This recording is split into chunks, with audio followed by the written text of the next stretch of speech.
actually most of the Druze villages in this area are very pro-Israel. So I don't know if you guys saw, but a whole bunch of soldiers were walking across the street. You usually don't see that in Arab towns, although they're not really Arabs. But there was I think 4 or 5 young guys walking through, soldiers. They were all Druze, but they serve in our military. They were all I think the Golani Brigade. Those guys that walked by, which is the brigade named after the Golan Heights. So and it's an elite combat unit.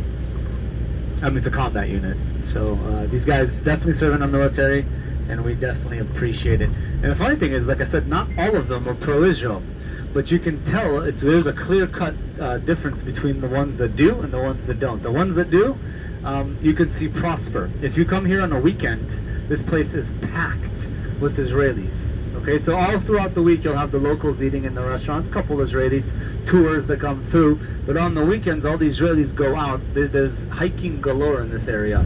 So they'll go hiking in the area and they'll stop by for a Druze lunch because everything's closed on the Sabbath, of course, in the Jewish parts of town. But here they're all open. So they come here and they feel safe, and there's no problem at all. Whereas if you go to a village that was not pro-Israel, you'll see it's empty, it's run down.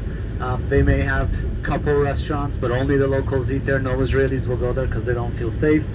It's completely different atmosphere.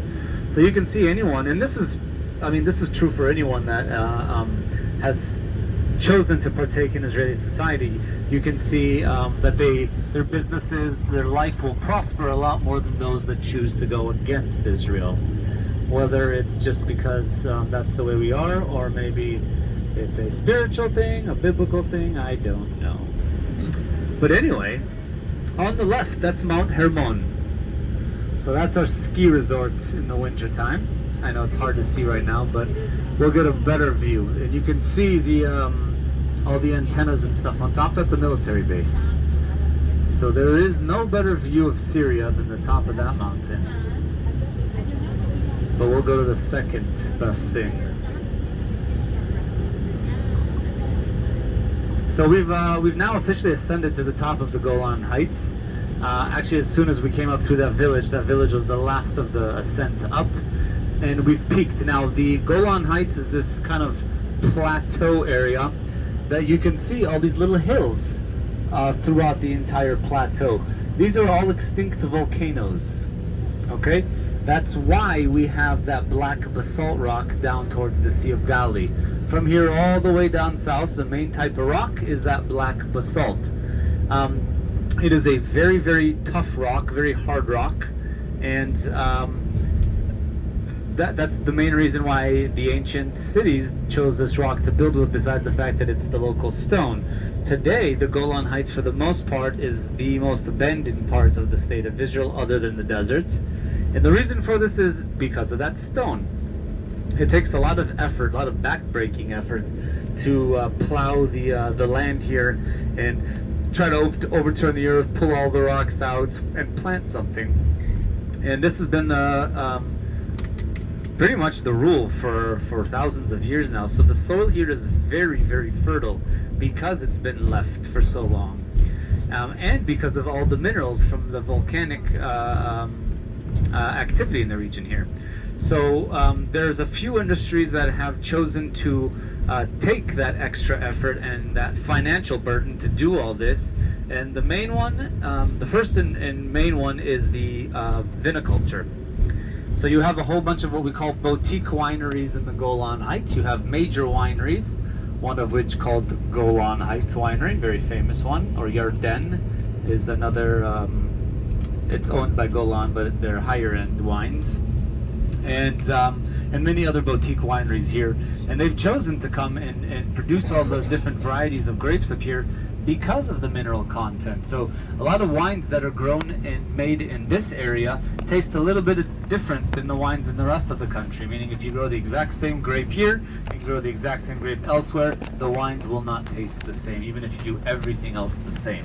And that's due to the mineral content, that volcanic mineral content in the soil here. So today we have, and we're going to drive by one, we have many vineyards in the area here. And that doesn't mean that they belong to the the companies here on the Golan Heights.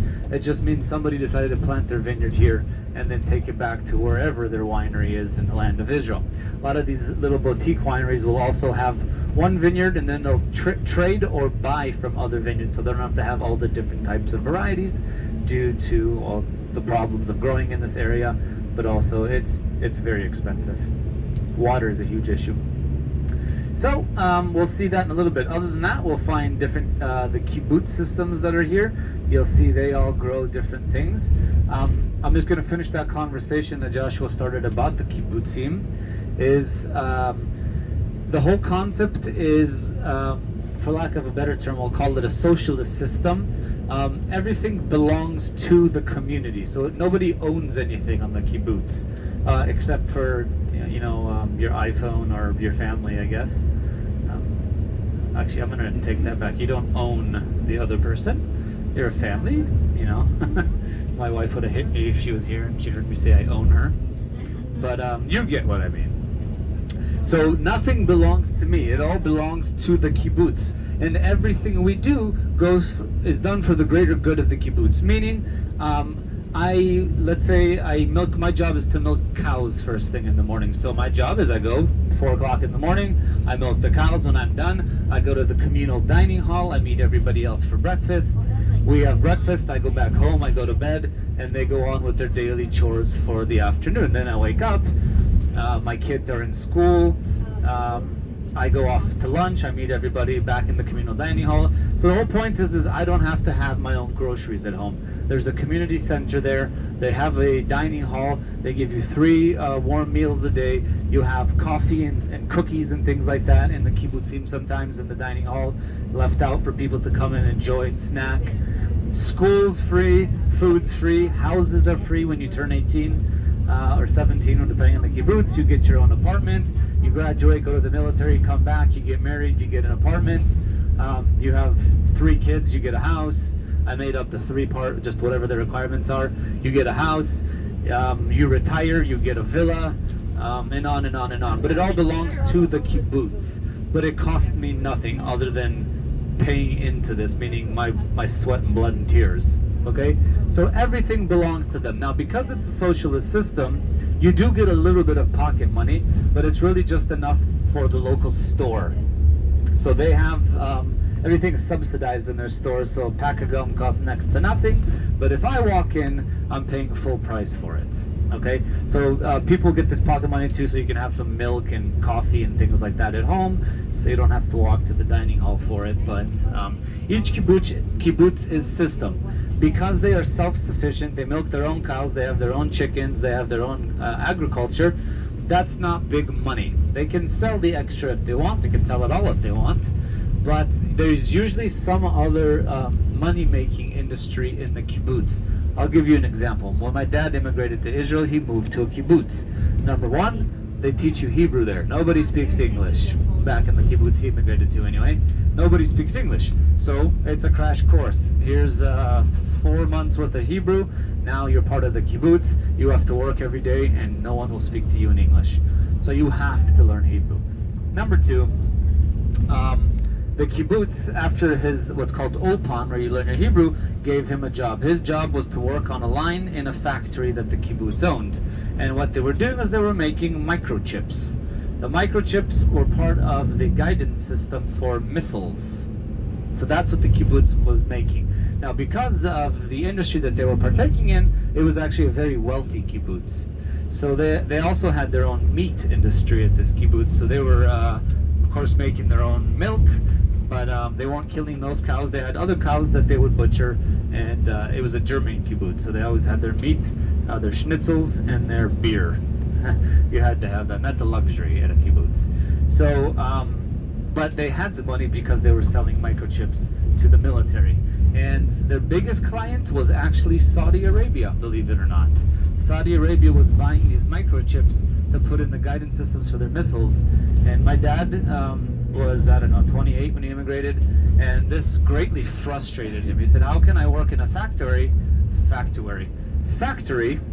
and justify making these microchips, guidance system chips, knowing very well that one day they could be shot back at us.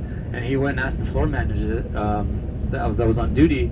He asked him that question, and the guy responded very simply and said, "It's very easy. It's actually better for us. If we sell them the chips, we know how to jam them. They'll never come back to Israel." So, by the way, Saudi Arabia has been buying stuff from Israel for a very long time. It's just always been under the table. Now that they're officially acknowledging the fact that we do exist here, and we make some pretty cool products, they will actually buy stuff from us. And actually, they're an advocate for us within the Arab world, because they're trying to be very modern. Look to the left here, UN, boo. Sorry. Actually, I don't apologize. I don't like the UN. And so you have every kibbutz has its own little industry. So that was theirs. So they do make their money elsewhere for the most part, and depending on what that industry is, you could be a very rich kibbutz or a poor kibbutz. But because of the socialized system, the kibbutz system is really failing nowadays. Everyone here wants the American dream, just like you guys in America, meaning I want to make as much money as humanly possible in the shortest amount of time. Well, how can I be a millionaire if I don't own anything? All the money I make goes to the kibbutz. So they changed the system. For the most part, a lot of the kibbutzim are becoming privatized now. You can still join the kibbutz, but all the industries are, not all, but some of the industries are private. Okay? So it is beginning to change. All right, you can see we drove by a whole bunch of vineyards over here on the right. We have, let's see here, it looks like orange, I don't know what those are. Those look like mangoes, actually. Or apples, actually, I'm sorry, those look like apple trees. Either way, there's something with no food on it right now. But, okay, back to our original conversation. The Golan Heights is littered with all these extinct volcanoes, and they sweep all the way down the ridge of the Golan Heights and inwards into Syria, which is just to our left over there. So, this is very important to understand, because every single time Israel goes to war with Syria from 1967 and on, this is going to play a huge factor into their invasion plan. Remember, we've never attacked Syria, they've always attacked us. That applies to everyone. So we know exactly how to defend an attack, at least in theory, because there's only one way down from the Golan Heights that tanks can take. And of course, you can only go as fast as your tanks. So that story will come into play, and I'll explain it when we get to our next stop, which is Mount Ben Tal. Over here on the right, got a whole bunch of cows. There's Cam. Somebody asked me a question earlier. I did not mention it on the mic, but it's an important one to tell you. All around the Golan Heights, you'll see random fences, and these random fences, you can see the soldiers on the right. You got some tanks, APCs. APCs are the ones in the distance, armored personnel carriers. But these are Merkava tanks. This is, in the States you have Abrams tanks. This is our version.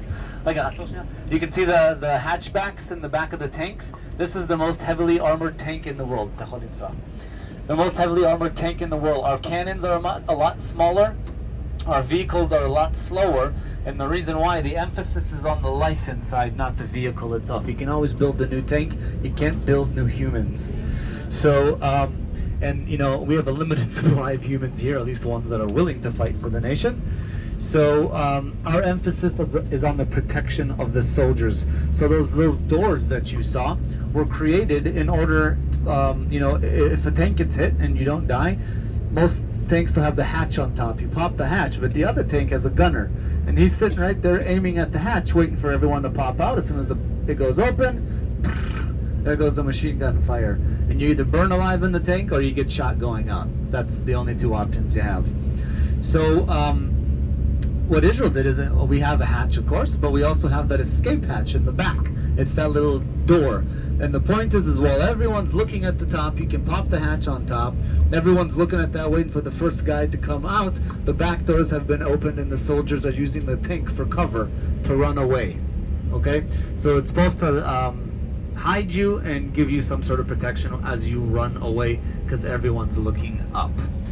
So, in order to do this, they had to create, these massive steel barriers, anti-missile barriers all around it to protect the soldiers, which has made it very heavy. So they took away from the cannon fire as well, the size of the cannon, and added extra protection for the soldiers. So those guys are up here. That's not a good sign. I'm just kidding. They were stretching. They were having fun.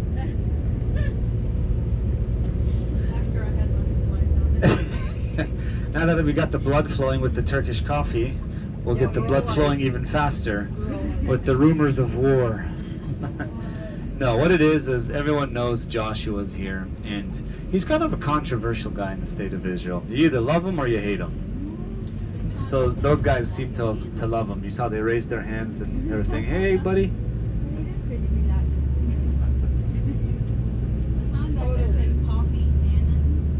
Yes. So in Hebrew, Cafe Anan. This is a joke. Boo, UN, boo. The joke is this mountain is called Mount Bental. This used to be a UN observation post. Now, back when it was built, Cafe is the Hebrew word for coffee, and Anan means cloud. You come here in the right time of year and there's clouds everywhere, and sometimes the top of the mountain is surrounded by this cloud, or by any cloud. But it's also a play on words, because when it was built, the head of the United Nations was Kofi Annan. So, Cafe Annan, Kofi Annan. But ever since then, we kicked the UN out of here. Good riddance. I've had many fun conversations with the UN observers up here. By the way, they're supposed to be in Syria. The only reason why they're here is they fled their post in Syria under Israel. So when the whole conflict in Syria started, the good old Irish. The Irish were the ones stationed over there, along with the, I always butcher this, Fijians, people from Fiji. They were stationed over there, and the Irish, as soon as ISIS showed up, ran, and the other ones held their ground. The other ones were taken hostage. After about a week of negotiations, they were let go. But the point is the Irish actually ran. So this was the first time in the history of the conflict in Syria that Israel actually laid down suppressive fire for the Irish to make it to our borders, because ISIS was shooting at them.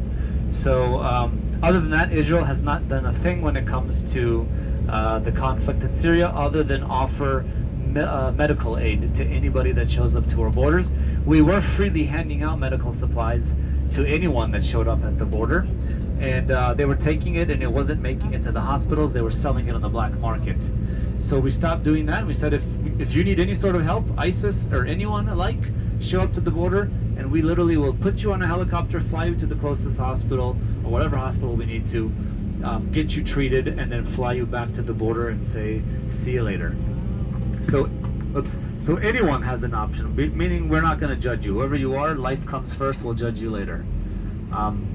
So we've been able to save many, many lives, especially civilians. Civilians will come with their entire families. Kids will get, there's tons of casualties in the war over there, civilian casualties. So people will show up to the border, families, full-on families, and kids need, medical aid. Israel will helicopter the family over to the closest hospital, free of charge, by the way, put up the family for however long they need to. Every hospital in Israel has a hotel attached to it, and put you up free of charge, free medical care, and then fly you all back to the border, and it costs you nothing. The whole point is to try and, number one, help humans. That's what we do. And number two, show them that, you've been brainwashed for all these years, telling you that we're your enemy. We're not your enemy. We're not the ones that did this to you. But when your own people abandoned you, we're here to help you. That's what Israel does. So tell your kids, we're not your enemy. Hopefully the next generation will grow up thinking we can be friends, and we'll have a lasting peace with them. Okay, we're going to get off the bus. It's a little bit of a hike up the hill, but it's definitely worth it. We'll take it slow. Bring your whisper systems. Bring a bottle of water. And anything else you want to carry.